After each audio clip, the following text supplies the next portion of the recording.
জানিয়ে দেব এই মুহূর্তে হাতে পাওয়া সর্বশেষ গুরুত্বপূর্ণ আপডেট বাংলা সংবাদ। শুরুতেই থাকছে পতিত স্বৈরাচার এবং তার দোসরদের পরিণতি থেকে শিক্ষা নিতে বলেছেন গণ অধিকার পরিষদের সভাপতি ও ডাকসুর সাবেক ভিপি নুরুল হক নূর। শুক্রবার দুপুরে ভাঙা বাস স্ট্যান্ডে গণ অধিকার পরিষদ আয়োজিত পথসভায় তিনি বলেন, আপনারা পতিত স্বৈরাচার এবং তার দোসরদের পরিণতি থেকে শিক্ষা নেবেন। মানুষ যাতে আপনাদের উপর ত্যক্ত না হয় সেভাবে আপনারা কাজ করবেন, মানুষের পাশে থাকবেন। তিনি বলেন, ফ্যাসিবাদ সরকার মনে করেছিল কিয়ামত পর্যন্ত তারা ক্ষমতায় থাকবে। ছাত্র জনতার অল্প কয়েকদিনের আন্দোলনে যেভাবে পতন হলো তা কল্পনাও করতে পারেনি এই ফ্যাসিস্ট সরকার। এবারে জানাবো বাংলাদেশের চাপে হাসিনাকে ফেরত দেবে ভারত। ছাত্র জনতার ব্যাপক আন্দোলন ও গণবিপ্লবের মুখে গত ৫ অগাস্ট প্রধানমন্ত্রীর পদ থেকে পদত্যাগ করে দেশ ছেড়ে ভারতে পালাতে বাধ্য হন সাবেক প্রধানমন্ত্রী শেখ হাসিনা। তবে পালানোর আগে ছাত্র জনতার গণঅভ্যুত্থানকে ঠেকাতে হাসিনা সর্বশক্তি নিয়োগ করে। সীমাহীন সেই নৃশংসতায় নিহত হন শত শত মানুষ, আহত হন হাজারো শিক্ষার্থী। এমন অবস্থায় শেখ হাসিনাকে তার শাসনামলে হওয়া নৃশংসতার অভিযোগের মুখোমুখি হওয়ার জন্য তাকে বাংলাদেশে প্রত্যাবর্তনের জন্য ভারতের উপর চাপ বাড়ছে। প্রিয় দর্শক, এই চাপের মুখে নরেন্দ্র মোদী কি বাংলাদেশে ফেরত পাঠাবে শেখ হাসিনাকে, নাকি তিনি তার কাছে রেখে দেবেন? এ বিষয়ে থাকছে একটি তথ্যমূলক আলোচনা, সঙ্গে থাকুন। জানাবো শাহজাহান খান ৭ দিনের রিমান্ডে। ধানমন্ডি থানার মোতালিব হত্যা মামলায় সাবেক মন্ত্রী ও আওয়ামী লীগের সভাপতিমণ্ডলীর সদস্য শাহজাহান খানকে আদালতে ৭ দিনের রিমান্ডে পাঠিয়েছেন। শুক্রবার ঢাকা মেট্রোপলিটন ম্যাজিস্ট্রেট মাহবুব আহমেদের আদালত এ রিমান্ডের আদেশ দিয়েছেন। এদিকে ১০ ট্রাক ছাত্র জনতা নিয়ে ডম্বুর বাঁধ অভিমুখে লং মার্চ। ত্রিপুরার ডম্বু বাঁধ অভিমুখে লং মার্চ কর্মসূচি শুরু হয়েছে ইনকিলাব মঞ্চের পক্ষ থেকে। আজ শুক্রবার রাজধানীর শাহবাগ থেকে ১০টি ট্রাক যোগে এই লং মার্চ শুরু হয়। আন্তঃসীমান্ত নদীতে আন্তর্জাতিক আইন লঙ্ঘন করে বাঁধ নির্মাণের প্রতিবাদে এ কর্মসূচি ঘোষণা করে ইনকিলাব মঞ্চ। এবারে থাকছে বিতর্কিত দেওয়ানবাগীর আস্তানায় ভাঙচুর, অগ্নিসংযোগ। নারায়ণগঞ্জের বন্দর উপজেলার মদনপুর বাস স্ট্যান্ড সংলগ্ন বিতর্কিত দেওয়ানবাগী পীরের আস্তানায় ভাঙচুর এবং অগ্নিসংযোগের ঘটনা ঘটেছে। শুক্রবার ফজর নামাজের পরে ঘটনা ঘটে। খবর পেয়ে বন্দর ফায়ার সার্ভিসের কর্মীরা আগুন নেভাতে সক্ষম হন। এ নিয়ে এলাকায় থমথমে অবস্থা বিরাজ করছে। এ ঘটনায় ওই এলাকায় অতিরিক্ত পুলিশ মোতায়েন করা হয়েছে। এবং সর্বশেষ জানাবো আন্তর্জাতিক সংবাদ। সামরিক আইনে বিচার হতে পারে সাবেক প্রধানমন্ত্রী ইমরান খানের। পাকিস্তানের সাবেক প্রধানমন্ত্রী ইমরান খানের বিচার সামরিক আইনে হতে পারে বলে ইঙ্গিত দিয়েছে দেশটির সেনাবাহিনী। বৃহস্পতিবার সামরিক মুখপাত্র লেফটেন্যান্ট জেনারেল আহমেদ শরীফ চৌধুরীর বক্তব্যে এমনই ইঙ্গিত পাওয়া গেছে। এতক্ষণ শিরোনাম শুনছিলেন, এবার বিস্তারিত। প্রিয় দর্শক, আপনি যদি এই চ্যানেলে নতুন হয়ে থাকেন, ভিডিওটি দেখতে দেখতে চ্যানেলটি সাবস্ক্রাইব করে আমাদের সঙ্গে থাকুন। আর এই ভিডিও সম্পর্কে আপনি আপনার মূল্যবান মতামতটি কমেন্ট বক্সে জানিয়ে দিন। আর হ্যাঁ প্রিয় দর্শক, জানিয়ে দিন ভিডিওটি কোথা থেকে দেখছেন।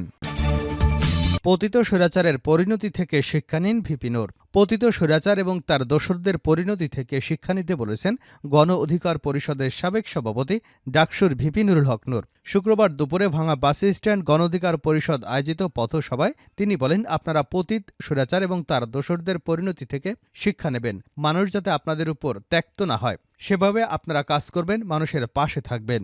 নুরুল হক নূর বলেন, ফ্যাসিবাদ সরকার মনে করেছিল কিয়ামত পর্যন্ত তারা ক্ষমতায় থাকবে। ছাত্র জনতার অল্প কয়েকদিনের আন্দোলনে যেভাবে পতন হলো তা কল্পনাও করতে পারেনি। এসব কৃতিত্ব কোনো রাজনৈতিক দলের নয়, এই কৃতিত্ব ছাত্র জনতার। তারা রাস্তায় নেমে এসেছে বলেই শেখ হাসিনার পতন হয়েছে। তিনি বলেন, শেখ হাসিনা যাত্রাবাড়ি, উত্তরা, মিরপুরে যেভাবে গুলি করেছে ১৯৭১ সালের পাকিস্তান হানাদার বাহিনীও সেভাবে গুলি করেনি। নূর আরও বলেন, এক ফ্যাসিবাদেরা বাস স্ট্যান্ড, টেম্পো স্ট্যান্ড, সবজি বাজার সহ সারা দেশে যেভাবে দখল করে রেখেছিল, তাদের বিদায়ের মধ্য দিয়ে নতুন ফ্যাসিবাদ জায়গা করতে চায়। তাদের জায়গা হবে না, রাজনীতি নতুন ধারায় নতুন পথে চলবে। তিনি আরও বলেন, নেতাকর্মীদের উদ্দেশ্যে বলেন, জনগণের প্রতি দায়বদ্ধ থাকবেন। কৃষক যাতে থানায় গিয়ে সম্মান পায়, হাসপাতালে গিয়ে চিকিৎসা পায়, সে ব্যবস্থা নিশ্চিত করবেন। জনগণই সব ক্ষমতার উৎস। বাংলাদেশের চাপে হাসিনাকে ফেরত দেবে ভারত, যা বলছেন বিশ্লেষকরা। ছাত্র জনতার ব্যাপক আন্দোলন এবং গণবিপ্লবের মুখে গত ৫ অগাস্ট প্রধানমন্ত্রীর পদ থেকে পদত্যাগ করে দেশ ছেড়ে ভারতে পালাতে বাধ্য হন শেখ হাসিনা। তবে পালানোর আগে ছাত্র জনতার অভ্যুত্থানকে ঠেকাতে হাসিনা সর্বশক্তি প্রয়োগ করেন। সীমাহীন সেই নৃশংসতায় নিহত হন শত শত মানুষ, আহত হন হাজারো ছাত্র জনতা। এমন অবস্থায় শেখ হাসিনাকে তার শাসনামলে হওয়া নৃশংসতার অভিযোগের মুখোমুখি হওয়ার জন্য তাকে বাংলাদেশে প্রত্যাবর্তনের জন্য ভারতের উপর চাপ বাড়ছে। আর এতে করে বাংলাদেশের সঙ্গে ভারতের ঘনিষ্ঠ সম্পর্ক নেমে যাচ্ছে তলানিতে। শুক্রবার এক প্রতিবেদনে এ তথ্য জানিয়েছে হংকং ভিত্তিক সংবাদ মাধ্যম সাউথ চায়না মর্নিং পোস্ট সংবাদ মাধ্যমটি বলছে, ছাত্র জনতার ব্যাপক আন্দোলনের মুখে শেখ হাসিনা গত 5 আগস্ট হেলিকপ্টারে করে ভারতে পালিয়ে যান। এর মাধ্যমে তার 15 বছরের শাসন আমলের অবসান ঘটে। হাসিনা 1.5 দশকের এই শাসন আমলকে ক্ষমতায় টিকে থাকার জন্য কারচুপি নির্বাচন, বিচার বহির্ভূত হত্যা, জোরপূর্বক গুমের মতো মানবাধিকার লঙ্ঘনের ব্যাপক অভিযোগে তারা চিহ্নিত হয়েছেন। বৃহস্পতিবার বাংলাদেশের অন্তর্বর্তী সরকারের প্রধান উপদেষ্টা ডক্টর মোহাম্মদ ইউনুস বলেছেন, বিচারের মুখোমুখি করার জন্য হাসিনাকে ফিরিয়ে আনার দাবি করছে দেশের জনগণ। ভারতীয় সংবাদ সংস্থা প্রেস দ্য ট্রাস্ট অব ইন্ডিয়াকে দেওয়া এক সাক্ষাৎকারে ডক্টর ইউনুস বলেছেন, তাকে ফিরিয়ে আনতে হবে, তা না হলে বাংলাদেশের মানুষ শান্তিতে থাকবে না। তিনি যে ধরনের নৃশংসতা করেছেন তাকে এখানে সবার সামনে বিচার করতে হবে। ডক্টর ইউনুস বলেন, শেখ হাসিনা ভারতে অবস্থান করায় কেউই স্বাচ্ছন্দ্য বোধ করে না, কারণ বিচার করার জন্য আমরা তাকে ফেরত আনতে চাই। তিনি ভারতে রয়েছেন এবং সেখানে থেকে মাঝে মাঝে কথা বলছেন, এটা সমস্যা তৈরি করছে। তিনি যদি চুপ থাকতেন তাহলে আমরা ভুলে যেতাম, মানুষ এটা ভুলে যেত যদি তিনি নিজের জগতে থাকতেন। কিন্তু তিনি ভারতে বসে কথা বলছেন এবং দিক নির্দেশনা দিচ্ছেন, কেউ এটা পছন্দ করছে না। এই মন্তব্যের মাধ্যমে ডক্টর ইউনুস স্পষ্টতই গত 13 আগস্ট শেখ হাসিনার বক্তব্যের কথাই উল্লেখ করেছেন। ওই সময় শেখ হাসিনা ন্যায় বিচারের দাবি করেছিলেন এবং বলেছিলেন, সাম্প্রতিক সন্ত্রাসী কর্মকাণ্ড, হত্যা, ভাঙচুরের সাথে জড়িতদের অবশ্যই তদন্ত এবং চিহ্নিত ও শাস্তি দিতে হবে। ডক্টর ইউনুস পিটিআইকে বলেন, এটা আমাদের বা ভারতের জন্য ভালো নয়, এটা নিয়ে অস্বস্তি রয়েছে। এছাড়া বাংলাদেশের বিরোধী দল এবং কর্মীরা এর আগে অভিযোগ করেছিলেন, গত জুলাই থেকে আগস্ট পর্যন্ত সরকার বিরোধী বিক্ষোভের সময় পুলিশ এবং হাসিনার ক্ষমতাসীন বাহিনী আওয়ামী লীগ দলের সশস্ত্র সমর্থকরা অনেক বিক্ষোভকারীকে গুলি করেছে। তাদের গুলিতে শত শত মানুষ নিহত, আহত এবং হাজারো মানুষ পঙ্গুত্ববরণ করেছে। হাসিনাকে বাংলাদেশিদের বিচলিত করে এমন রাজনৈতিক বক্তব্য না দিতেও আহ্বান জানান ডক্টর ইউনুস। তিনি বলেন, হাসিনা চুপ থাকলে আমরা ভুলে যেতাম, কিন্তু ভারতে বসে তিনি কথা বলছেন, দিক নির্দেশনা দিচ্ছেন, কেউ কেউ এটা পছন্দ করছে না।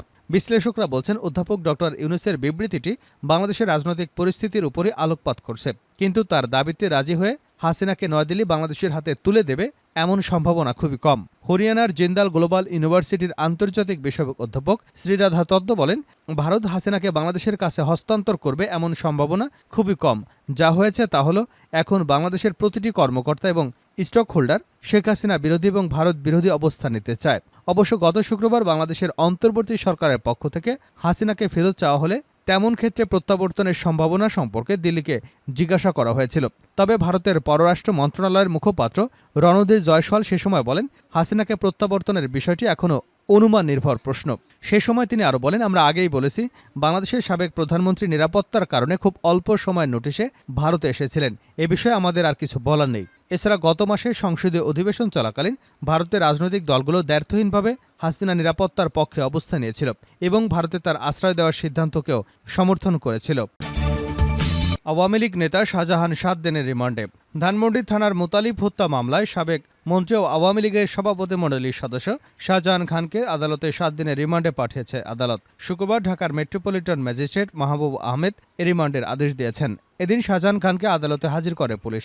এরপর মামলার তদন্তকারী কর্মকর্তা ধানমন্ডি থানার উপপরিদর্শক মোহাম্মদ খোকন মিয়া মামলার সুষ্ঠু তদন্তের জন্য তাকে 10 দিনের রিমান্ড আবেদন করেন। শুনানি শেষে আদালত তার 7 দিনের রিমান্ড মঞ্জুর করেন। এর আগে ডিবির যুগ্ম কমিশনার রবিউল হোসেন ভূঁইয়া জানান, বৃহস্পতিবার মধ্যরাতে তাকে রাজধানীর ধানমন্ডি থেকে গ্রেপ্তার করে ঢাকা মহানগর গোয়েন্দা পুলিশ।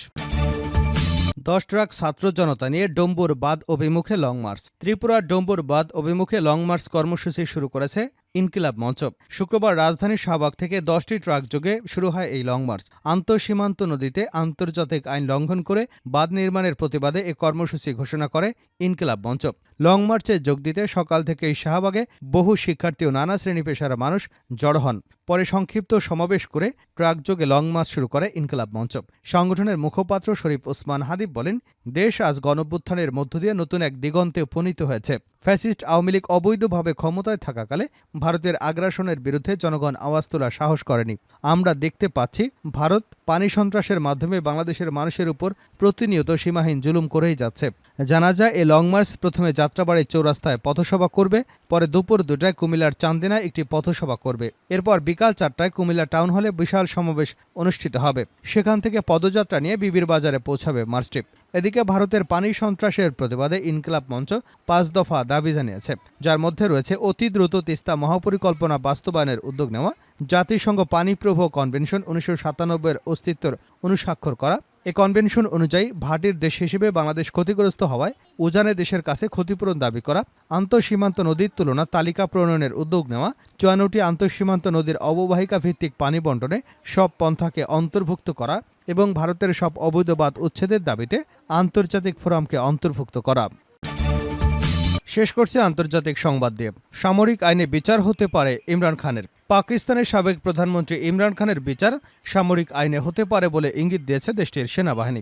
গতকাল বৃহস্পতিবার সামরিক মুখপাত্র লেফটেন্যান্ট জেনারেল আহমেদ শরীফ চৌধুরীর বক্তব্যে এমন ইঙ্গিত মিলেছে। সামরিক আইনের আওতায় ইমরান খানকে বিচারের মুখোমুখি করা হতে পারে বলে দীর্ঘদিন ধরে গুঞ্জন শোনা যাচ্ছে। সম্ভাব্য কোর্ট মার্শাল ঠেকাতে তিনি ইসলামাবাদ হাইকোর্টে হস্তক্ষেপ চাওয়ার পর এ গুঞ্জন আরও জোরালো হয়ে ওঠে। গত বছরের ৯ মে সহিংসতার ঘটনায় সামরিক আইনে বিচারের মুখোমুখি করার আশঙ্কায় ইমরান খান এবং আবেদন করেছিলেন। ইমরান খানকে সামরিক আইনে বিচারের মুখোমুখি করার সম্ভাবনা আছে কিনা তা জানতে চাওয়া হয়। তবে প্রশ্নটি পাশ কাটিয়ে যাওয়ার চেষ্টা করেন এ সেনা কর্মকর্তা। আহমেদ শরীফ চৌধুরী বলেন, সামরিক আইনে বলা আছে, কেউ যদি এই আইনের সঙ্গে সম্পর্কিত ব্যক্তিদের ব্যক্তিগত বা রাজনৈতিক স্বার্থ হাসিলের জন্য ব্যবহার করেন কিংবা এ ধরনের কর্মকাণ্ডের প্রমাণ পাওয়া যায় তবে তার বিরুদ্ধে এ আইনে ব্যবস্থা নেওয়া যাবে।